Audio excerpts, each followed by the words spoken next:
Hey guys, welcome back. So today I have 1,226 plots and I'm still migrating over from OG plots over to the new NFT plots. I'm on Pool Garden. I have been getting my fair share. I'll have more information on that as we go on. But today I have a great interview that I'm breaking up into 3 parts because apparently my interview with Mike has run a little deeper and I didn't want to bore you with the whole segment all in one shot, so I am breaking it up. Who is Mike? Mike is an OG plotter farmer of XCH he started back in January of 2020. Just to give you a little history, of course all this information is going to be in this interview with me and him talking and discussing about Chia. He has 3 petabytes that at his peak he has accumulated some XCHs throughout that time from testnet till now. He did not disclose how much, but our imagination can only predict how much he's earned since the beginning when the network space was close to nothing. So stay with me on this one. Please like, comment, and subscribe. As always, I appreciate you guys always being here. Let's go.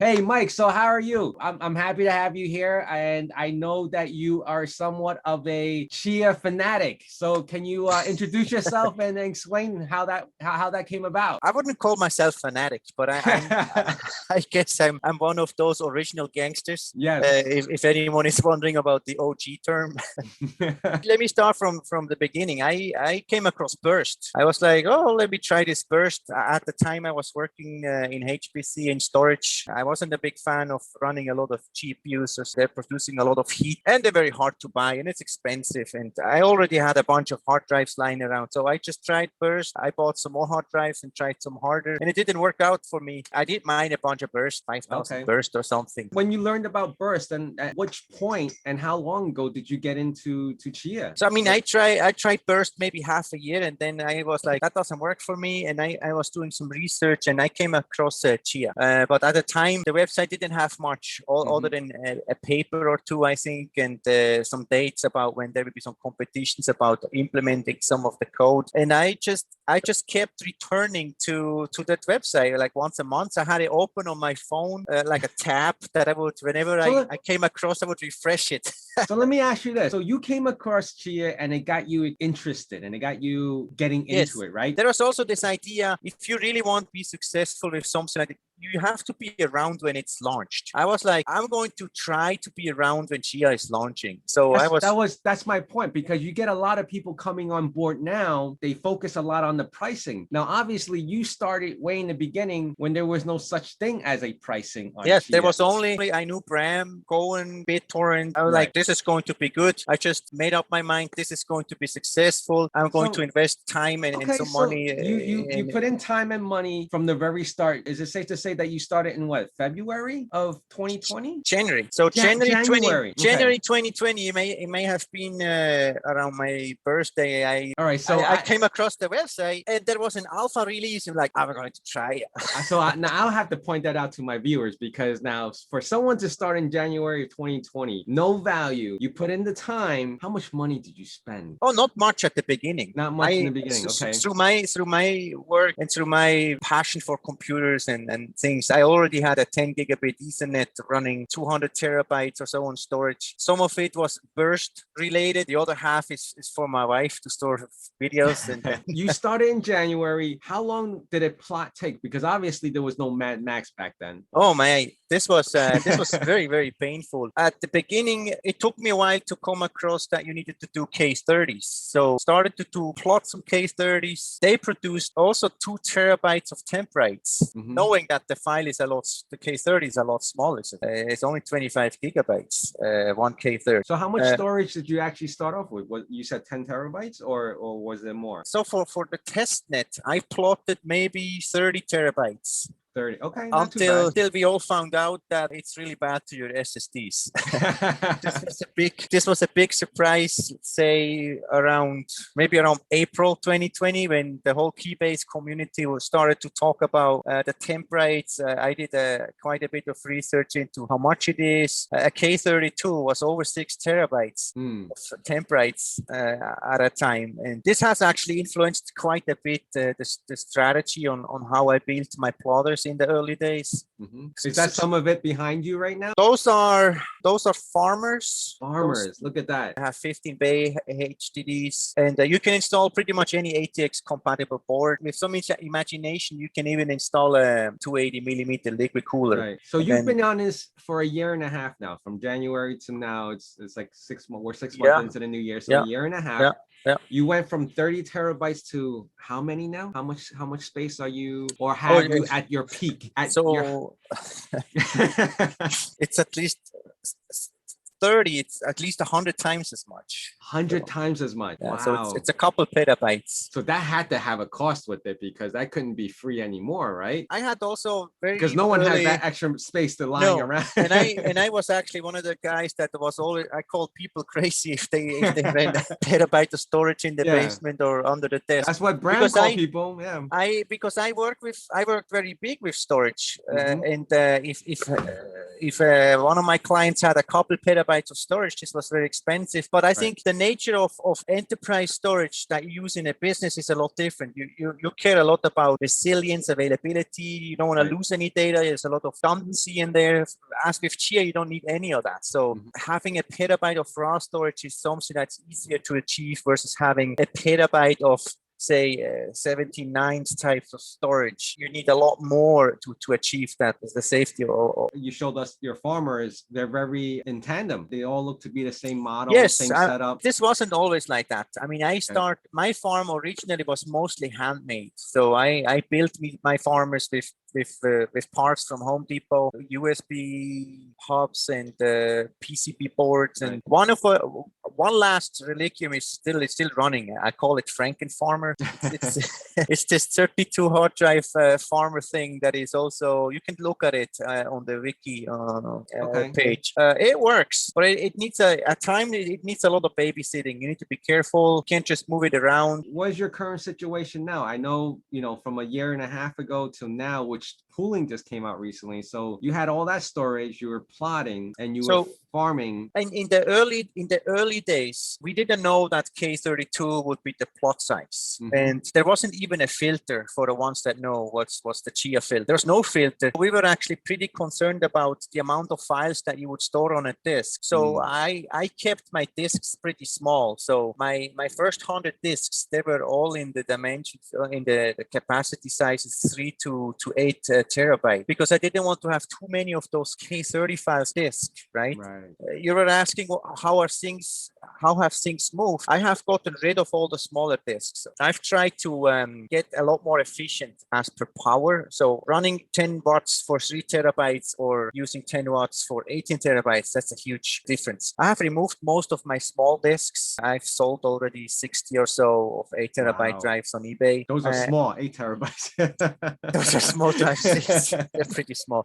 I mean, I have always been worried as well on the cost. I mean, the paper clearly states unused storage, right? It's storage that you anyway have. Now, if you go around and you buy storage, in the earlier days, I mostly bought drives that were returned to Amazon. I mean, I would use a tool to actually monitor those Amazon inventory and notify me if there is a drive that was returned that is now on sale, that is a lot cheaper than if it was new. Who knows why people return these drives? But I had most of my drives were secondhand drives, either returned to Amazon or ever from eBay, used 10 years or. So what is your projection now? Are you still plotting now, since you said that you sold a lot of your drives? So are you downsizing? I sold a lot of my drives, but at the same time, I found some secondhand 18 terabyte drives on eBay too. So I've just tried. Since it's the same power source, you might as well just go bigger, right? Yes. So I didn't really grow, but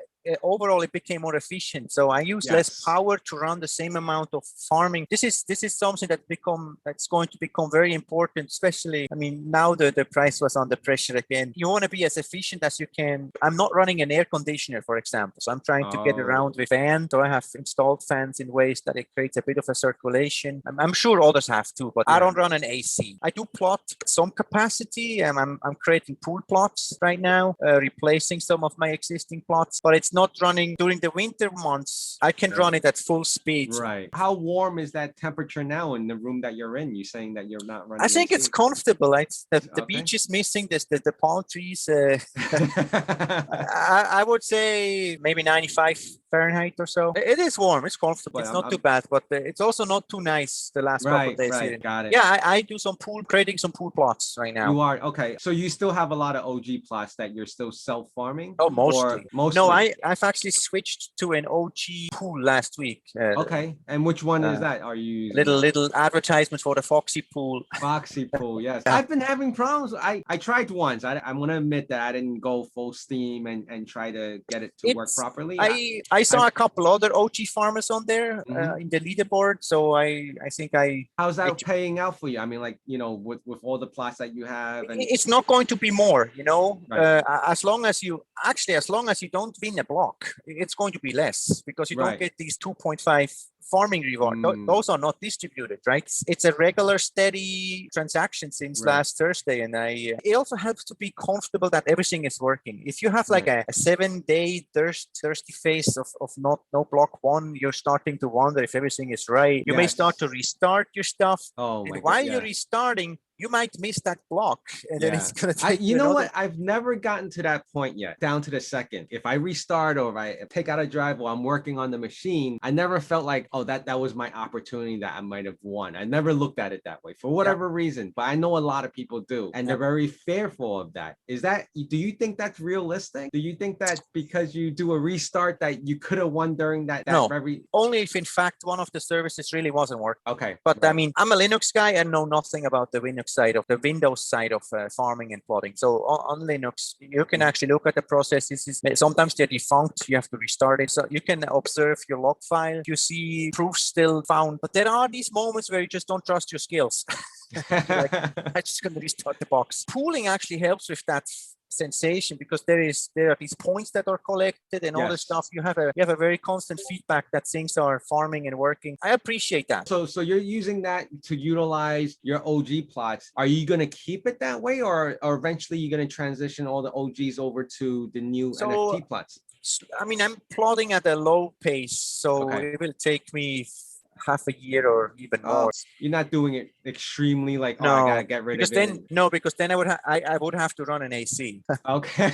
Yes. So as you're transitioning from OGs to NFTs, are your NFTs still, which pool would you be putting those into then? So Foxy hasn't released an NFT pool compatible pool yet. So at the moment it hangs in a space pool. Space pool. Okay. And how's that going for you so far? Both of the pools, you just follow the how-tos and it was really easy. And you're satisfied with the pool itself? I mean, it's a big pool. It's only a couple of days, so I'll have to do maybe in 2 weeks. I have to do some stats to see how much off I am compared to some of the expectations. I do want to say for the Foxy pool, it doesn't require private keys. The code is open source. It's in Git. Provide the pool URL and your payment address. That's it. I did all that and closed it out, opened the back, and they just kept on circling. It just wouldn't load up. What was the circle about? No, it was, like how you launch the application and then you have the GUI. Yeah. So I'm gonna try and see what I can do with that. If not, I'll probably find another way. Try command line.